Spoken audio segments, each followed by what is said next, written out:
And what we really see in terms of facial overfilled syndrome is that it doesn't happen overnight. A lot of this overfilled syndrome happens through years of accumulation of fillers.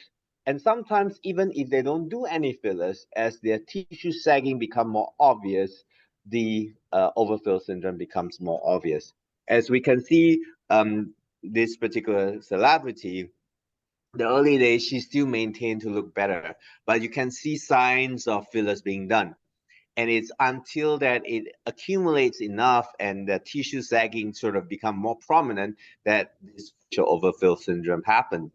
The other thing that we also realize is that as we see more and more patients getting fillers and our kind of attempt to kind of reverse the volume loss due to aging, that we think that by filling up a patient, they look better.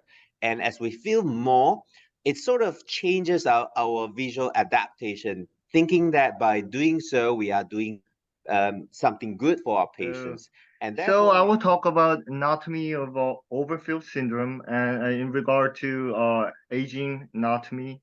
So when we were in 20s, we don't have wrinkles, lines, furrows, and no sagging, right? But we all get this kind of stuff when we get 80s, and we want to go back to our young youth, right? And to correct these lines. And we do use fillers, toxins, in certain area. And I think this is something that makes overfilled syndrome to happen and more exaggerated looking. So I will talk about each of a structure, facial structures, and this figure is more likely exaggerated. It's not the bony structure that around the orbital rim that it shrinks. It's all the bony tissue that it shrinks at the same time with the very minimal amount. Okay, when we collect all this kind of minimal shrinkage, deflation, it For the becomes people who thought that overfill syndrome from HA fillers, so you thought of hyalase to hyalase it off. Definitely, there is a lot of point to concern as well, which I think we should learn about.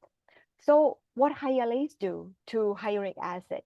So like us, we had our own body producing hyaluronic acid. But of course, when we need extra, like, external source of hyalase, it will break the bond between the chain of hyaluronic acid. So, like the hyaluronic acid that is short chain, when you want to make it last longer, you cross-link it. And then when you get hyalase, it not break you at the cross-link, no, but it break it at the HA bonding. So which means it will break HA into a small area, easier to get rid of. Of course, when you put it in, and this is something that you can see, from the longer cross-linking HA, it will break into a small pieces like that. 20s. But my thinking about fillers is we have to think about consequences. So everything they put in, we will need to assume that will be there for a very long time. And when we place them, we have to place them responsibly. And I think just now Professor Rungsima also mentioned, as well as Kyu Ho also mentioned, putting it at the right place where we see aging signs and working on small amounts, very little aliquots into those areas, into the right products in the right layer is very important. So fillers is not just about putting a brand into the face. It's about understanding what you are doing, what kind of stuff you are using, and also how this product will react with the tissue and be there for a long period of time. So I think it's important. For instance, you have 20 years old, wants to kind of work on a certain part of face, choose the right fillers that is good for them, and also use small amounts. I'll talk about it. So I think it's important that we kind of wait for a few weeks before we inject fillers. And lots of times when you actually hyalase, you realize that's deflation. There will be time that you need the skin to be tightened.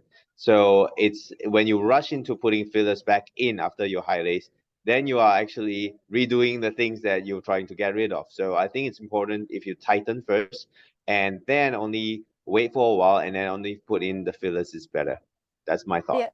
Theoretically, higher lace will active in 2 weeks. So within 15 to 20 minutes, 75% of the fillers will be, how we say, if you calculate good amount ratio, 75% will be done and will be dissolved within 15 to 20 minutes. And then the rest, 25%, will be gradually dissolved with